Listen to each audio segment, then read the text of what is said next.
Si es que eres un fundador técnico buscando un potencial CEO, este episodio es para ti. O quizás eres alguien no técnico que quiere saber qué habilidades necesitas para que te elija un CTO y poder construir tu startup. En este episodio hablamos sobre el cofundador no técnico, cómo encontrarlo, qué características debe tener y cuáles son sus responsabilidades. Espero que te sea útil.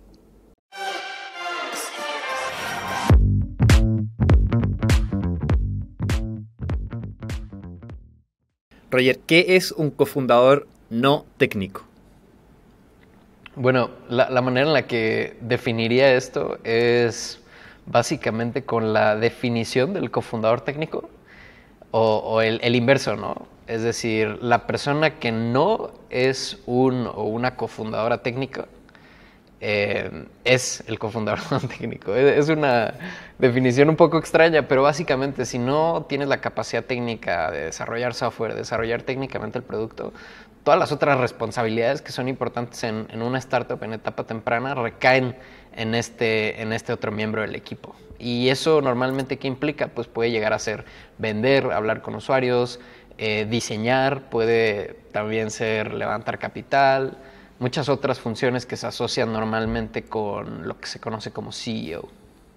Sí, también funciones poco glamorosas, como cuando una startup está empezando, probablemente son solo dos personas, alguien tiene que pagar sueldo, alguien tiene que pagar los impuestos, hay un montón de cosas que los fundadores no técnicos tienen que hacer al principio, que probablemente en el tiempo se empiezan a delegar, pero en un principio hay que hacer todo, o sea, todo lo que no haga el cofundador técnico en el fondo.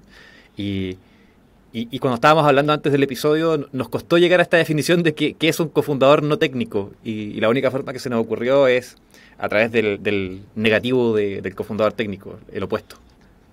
Exacto, y siempre hay ese montón de cosas que son muy aburridas, pero son importantes, yo creo.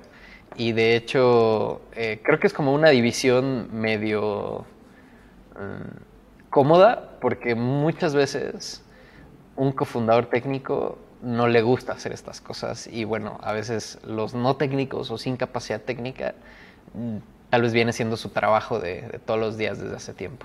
Ahora, yo creo que más importante que la definición es qué tanto realmente un equipo necesita un cofundador para estas funciones, ¿no? Porque si bien estas funciones pueden parecer relativamente triviales, digo, creo que no es rocket science ir a pagar los impuestos, abrir una cuenta bancaria, firmar papeles legales. Creo que hay otras funciones que sí son bastante importantes y que vale la pena discutirlas. ¿Tú qué tan importante crees que es este rol? No, es brutalmente importante. O sea, hay un montón de cosas que una startup tiene que hacer, que el fundador técnico no va a poder hacer porque va a estar construyendo el producto. Y las más obvias son, no sé, levantar capital, contratar eventualmente, hablar con usuarios. Entonces, igual de alguna forma estos fundadores no técnicos también están muy involucrados en la creación del producto porque están hablando con usuarios, están entendiendo qué es lo que se necesita, muchas veces diseñan, etcétera, etcétera. Entonces, también se encargan de cómo se comunica y cómo comunica la empresa lo que hace hacia otras personas. Entonces, hay un montón de roles que son súper importantes. Obviamente, en el mundo de crear startups y negocios, no todo es solo construir producto.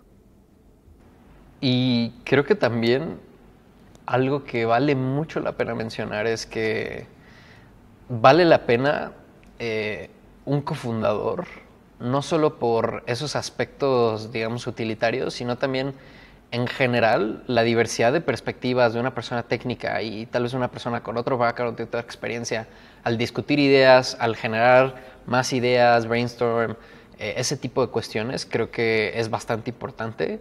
El soporte moral y el balance entre caracteres a veces es diferente entre perfiles técnicos y no técnicos, entonces una buena combinación creo que puede hacer un muy buen equipo. Y yo creo que algo que también genera confusión y por lo cual es difícil llegar a una definición es porque muchas veces, y esto lo vemos bastante en Platinum Ventures también, es que uno o una de las cofundadores técnicos puede llevar este rol también, ¿no? Son skills que se pueden desarrollar y que eventualmente no porque hagas y tengas capacidad técnica puedes llegar a hacer estas funciones. Entonces, considerar todos estos aspectos yo creo que es importante al momento de evaluar si hay que agregar un cofundador técnico. Sí, hay como fuerzas que tiran entre los cofundadores. Si es que hay un fundador técnico que está construyendo el producto, esa fuerza va a tirar a construir más producto, a, a darle más iteraciones en el desarrollo, a hacer las cosas un poco mejor, con más calidad.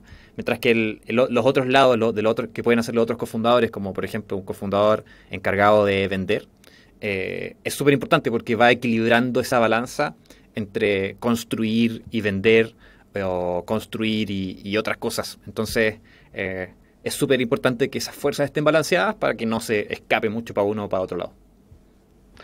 Y hay tipos de negocios donde tiene mucho sentido tener una fuerza bien potente por el lado de negocio, ¿no? Por ejemplo, en los negocios fintech es fundamental tener esa, digamos, como, no necesariamente experiencia, pero sí paladar o grado de juicio al momento de ver cuestiones muy financieras o cuestiones ya más sofisticadas de ese sector en específico, ¿no? Algo con lo que comúnmente nos encontramos es que hay equipos técnicos, solamente técnicos, que deciden agregar un CEO o un cofundador no técnico pues, porque creen que se necesita o algo así. Yo creo que es muy importante entender realmente cuál es el tipo de negocio que se está construyendo y por qué este rol y esos skills tienen sentido en este negocio. Sí, hay tipos de negocios en los que son necesarios más roles, y muchas veces en esos roles vale la pena agregar a un cofundador. Me imagino como un negocio, por ejemplo, muy intensivo en operaciones. Bueno, quizás tiene sentido agregar a alguien que se encargue 100% de operaciones, pero depende mucho del caso a caso. De acuerdo.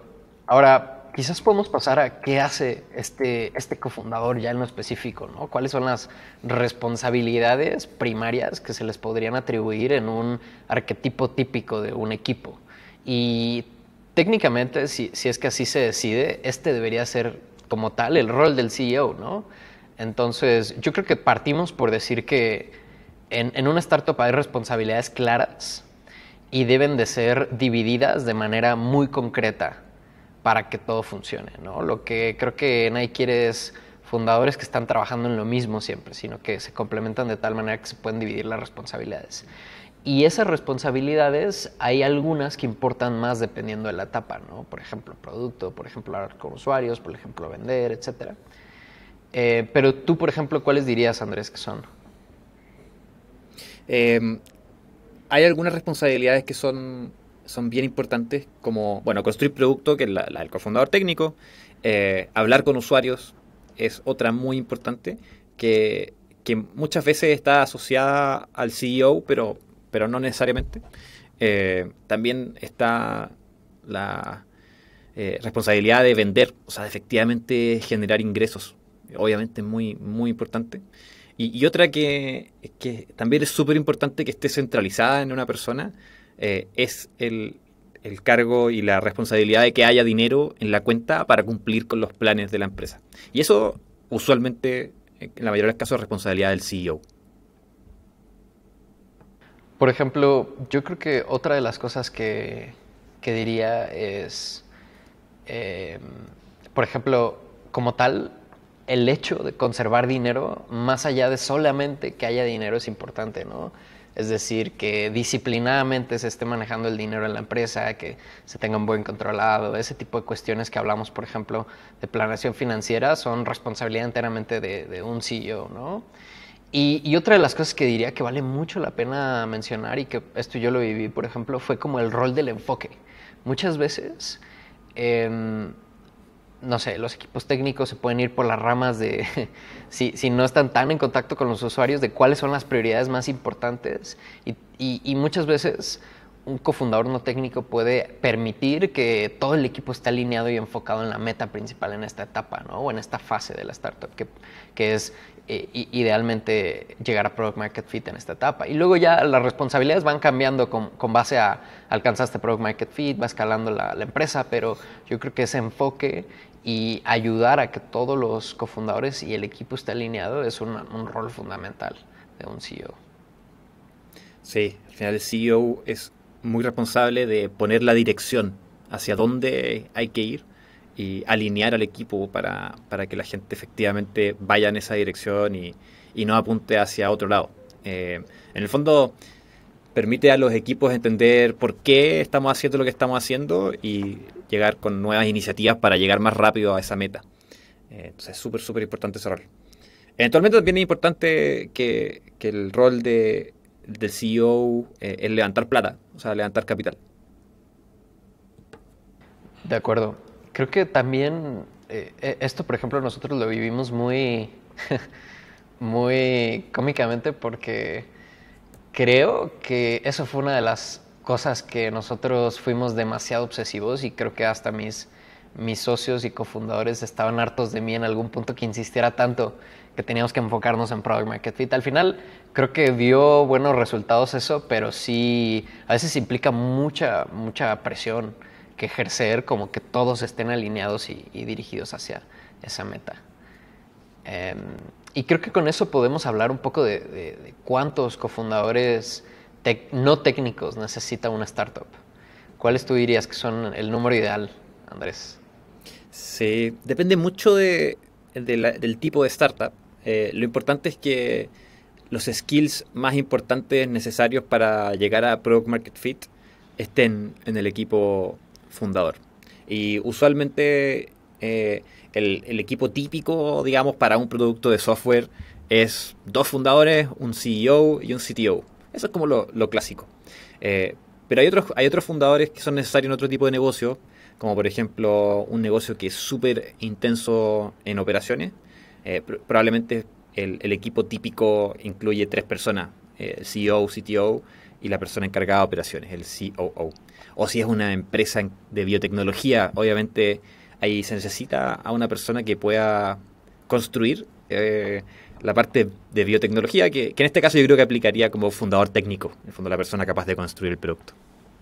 Claro, de acuerdo. Yo creo que el ideal es uno, y si, o sea, un no técnico, un técnico, y realmente para tener más de uno, creo que debe de haber una muy buena razón y tiene que estar súper premeditada. Incluso si es un negocio intensivo en operaciones, tiene que ser una persona absolutamente crack que valga la pena. No solo basta con que tenga experiencia en operaciones, que creo que eso es algo que en lo que se va mucha gente. O por ejemplo, algo que vemos mucho también en postulaciones de PB es un negocio de fintech y creen que necesitan un CFO en una etapa muy temprana, ¿no? Entonces ahí es cuando yo creo que empiezan a sonar alarmas de si realmente una persona con un nivel de experiencia tan alto realmente pues va a tener las funciones que cree que va a tener en una startup en súper etapa temprana, ¿no? Idealmente quieren cubrir esas responsabilidades también con un solo cofundador no técnico. De acuerdo. El CFO es el rol típico que se asignan a algunos fundadores que en realidad no es muy útil al principio. Sí, súper de acuerdo con eso. Incluso el COO lo cuestionaría. Creo que sí tiene que ser algo extremadamente especial para que verdaderamente valga la pena. Pero bueno, creo que con eso podemos pasar a qué factores son importantes al tratar de encontrar, decidir un cofundador técnico. Y para los cofundadores no técnicos, ¿qué son cosas que se esperaría que ustedes tengan y complementen a la startup? Entonces, ¿cuáles tú dirías que son? Sí, se me ocurrieron varias cosas blandas, que quizás es medio aburrido, eh, pero, pero en el fondo creo que hay algo que es muy importante que tenga un cofundador no técnico, en especial si es que va a tomar el rol del CEO, y es que se pueda comunicar claramente. Comunicarse claramente no significa ser ultra carismático, hacer muy buenas presentaciones, ser súper, no sé, histriónico. No. Comunicarse claramente es saber responder a las preguntas, comunicar brevemente lo que quieres transmitir y poder transmitir de manera efectiva lo que hace la empresa y los planes. O sea, en el fondo, comunicarse de forma normal, comunicarse de forma concisa, o sea, un error muy típico que vemos mucho en postulaciones y en entrevistas es que el cofundador, el CEO, se alarga y habla extensamente y yo creo que es un poco una deformación de la universidad o de los trabajos más corporativos en el que uno tiene que hablar harto para que sepan, crean que sabes, pero, Claro. pero la comunicación breve y concisa es muy clave. De acuerdo. Y yo creo que déjame hacerte un pequeño pushback ahí, Andrés. De hecho, yo creo Ok. que sí, la comunicación es muy importante, es una gran ventaja, pero creo que más que en el skill específico, yo trataría de ver aportan mucho, ¿no? Pero ¿cuál es la tasa de desarrollo de skills de esta persona, ¿no? Es algo todavía más blando y quizás abstracto, pero que el día de hoy no sea una eminencia comunicándose, que tal vez le falte un poquito, no necesariamente es malo mientras la tasa de mejora sea muy rápida. Y creo que eso es algo que es difícil de juzgar, pero que definitivamente es lo más importante. ¿Por qué? Porque muchas de las cosas que se hacen en una startup, especialmente como fundador primerizo, se aprenden en la marcha. Nosotros, por ejemplo, en nuestra startup, no sabíamos nada de crédito. Y eso, la verdad es que lo fuimos complementando con advisors, lo fuimos aprendiendo. Yo tampoco era una eminencia haciendo pitches, pero de verdad teníamos un compromiso muy fuerte por ir mejorando. Entonces creo que por ahí va un poco la cosa, tampoco dejarse llevar, porque gente que es muy persuasiva va a hacer la diferencia en su startup, sino gente que sea clara, buena y que además tenga las ganas de estar mejorando constantemente, va a ser yo creo que algo bien importante. De acuerdo, y está interesante ese punto. Creo que lo había leído alguna vez de Sam Altman en algún post, como fijarse en la tasa de progreso de una persona. Y ahora que lo pienso, a mí me ha tocado verlo varias veces, seleccionando startups o seleccionando desarrolladores. Y en general los que más me sorprenden son aquellos con los que hablo en un punto y me hago una idea de cómo están en ese momento. Y después hablo algunos meses después y han tenido una mejora sustancial en algún skill o en la forma de cómo se comunican, por este caso. Entonces ese es un súper buen criterio en general para elegir cofundador. Si es que mejoró tanto en tan poco tiempo, imagínate en 3 4 años más. Exacto. Otro factor que yo creo que es bien concreto y táctico que pueden ver es cuál es el historial de esta persona haciendo cosas. Creo que un cofundador no técnico no necesariamente es una persona que no construye productos como un fundador técnico tal vez que tiene la capacidad directa de crear software, sino muchas veces estas personas pues han hecho otro tipo de logros en otras dimensiones que es muy importante poner en perspectiva y que sería uno de mis criterios principales. Creo que una pregunta bien simple y que da muchas señales. ¿Qué es lo más impresionante que has hecho en tu vida? Y muchas veces la gente no técnica hace cosas impresionantes. Entonces, Sí. creo que eso es algo que utilizaría yo para tratar de identificar esa tasa de mejora y también cuál es la capacidad de esta persona de hacer que las cosas sucedan por sí misma. Sí, de acuerdo. Y eso también es difícil de juzgar en general, como cuando te dicen, si tú les preguntas, dime lo más impresionante que has hecho, suele ser fácil dejarse llevar por cosas que realmente no son tan impresionantes o uno no sabe realmente juzgar tan fácil qué es algo impresionante o no, pero ahí lo que sugiero es que se dejen llevar por sus sensaciones, por lo que, si es que a ustedes les parece impresionante, así como, wow, que, algo interesante, algo entretenido que haya hecho, algo que uno diga, ok, esto está súper interesante lo que logró esta persona, como está bien. Y algo que me gustaría sumar es la persistencia. O sea, ojalá buscar evidencia de persistencia en su historial. ¿A qué me refiero con persistencia? Que que le ha dedicado tiempo a algo de manera consistente y por un periodo de tiempo razonable. O sea, no es de las personas que toma algo y lo abandona y se cambia muy rápido a otra cosa o que no piensa muy bien sus decisiones porque entra algo, después se sale y toma otra cosa rápido. Entonces la persistencia es súper importante porque nosotros, por lo menos lo que he visto yo en Platanus Ventures, es que la persistencia es uno de los factores más importantes de éxito de las startups. O sea, las empresas que trabajan mucho, de manera persistente y constante en el tiempo, tienen tasas de mejora mucho más altas y mejor probabilidad de éxito en general. Lo es todo. Yo creo que staying power es todo. Si son un equipo suficientemente afortunado de haber encontrado Product Market Fit, una buena analogía es cuando se dice que agarras un rayo en una botella, ¿no?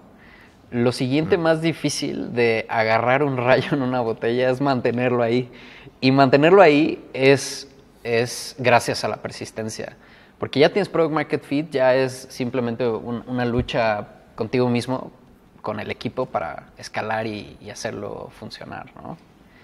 Finalmente, Sí. yo creo que agregaría otra cosa que son como un poco más soft y que en general aplican para cualquier cofundador, pero creo que es muy importante desde la perspectiva del equipo que lo consideren, pero es en general los valores, los intereses, las metas y los incentivos que se tienen, ¿no? De repente creo que en la diversidad de perfiles eso puede cambiar. Va a haber gente que va a estar motivada por dinero, va a haber gente que está muy motivada por el problema, hay gente técnica que le motiva mucho simplemente a hacer software o enfocarse en cierta tecnología específica. Entonces, como que tener esa conversación de qué estás buscando, qué estamos buscando construir, dónde nos vemos en tanto tiempo y que verdaderamente se alineen y no sea solamente un tema superficial, por así decirlo, creo que es algo que vale mucho, mucho la pena. 100%. O sea, las expectativas tienen que estar alineadas, conocidas entre los co-founders y es buena idea tener esa conversación más temprano que tarde. Y las expectativas de trabajo, ¿no? Porque, por ejemplo, a veces perfiles técnicos y no técnicos tienen estilos muy distintos.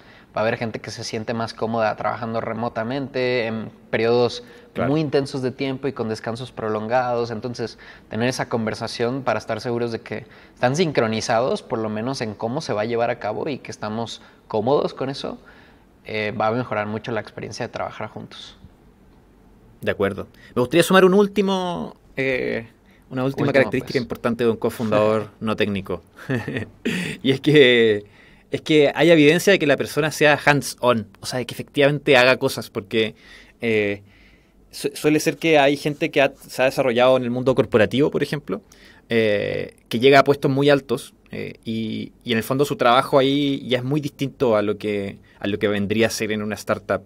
Entonces una persona que lleva mucho tiempo en un trabajo corporativo está acostumbrado o acostumbrada más a management, a tener muchos recursos, a tener a muchas personas para delegar cosas. Entonces, no digo que una persona con esas características no pueda empezar una startup, pero tiene que haber evidencia de que en algún momento de su carrera o de la universidad o qué sé yo, estuvo dispuesto o dispuesta Claro. a hacer cosas y las hizo efectivamente con sus propias manos, digamos, sin delegarlo.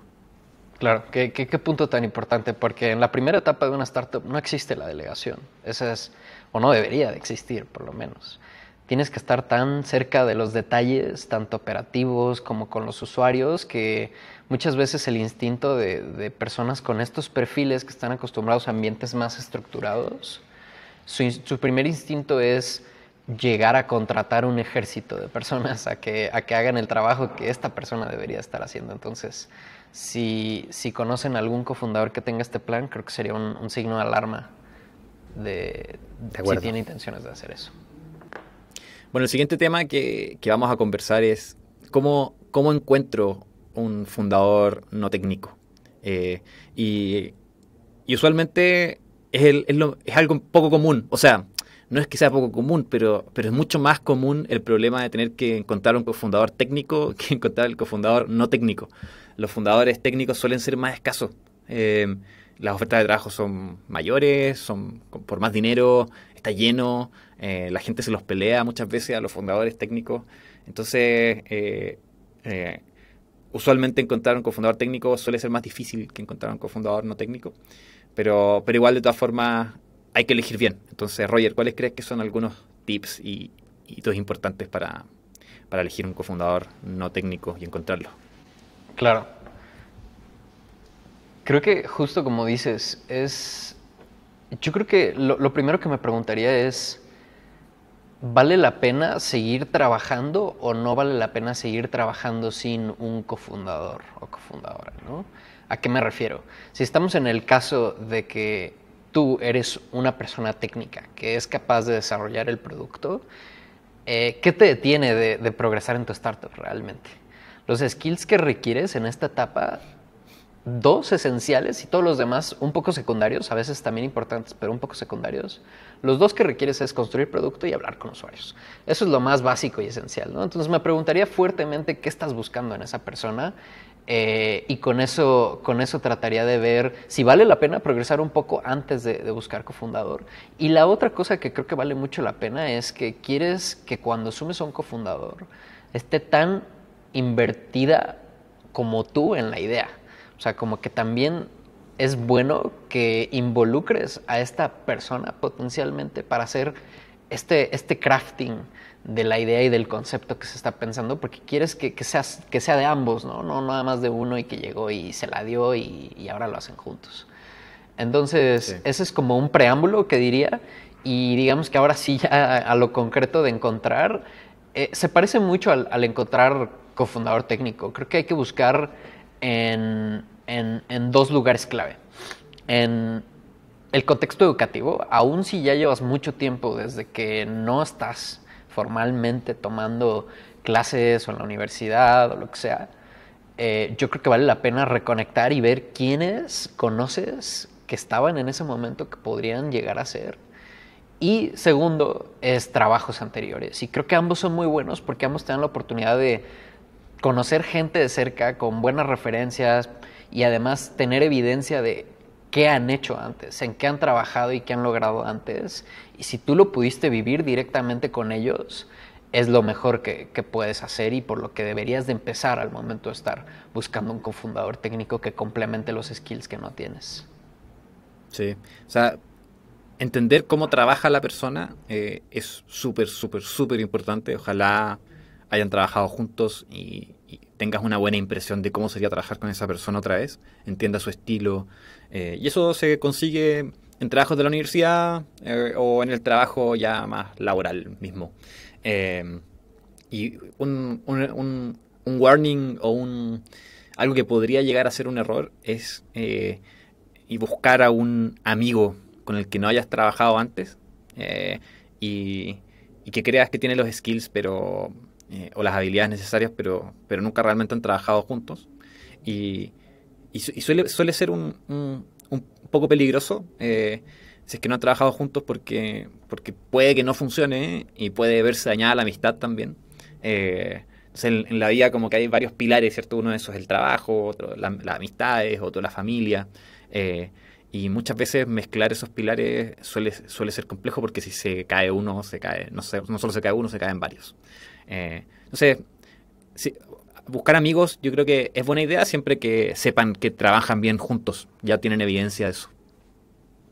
Exacto, tienen que tener la experiencia de haber pasado por tal vez discusiones o malos momentos, por así decirlo, ¿no?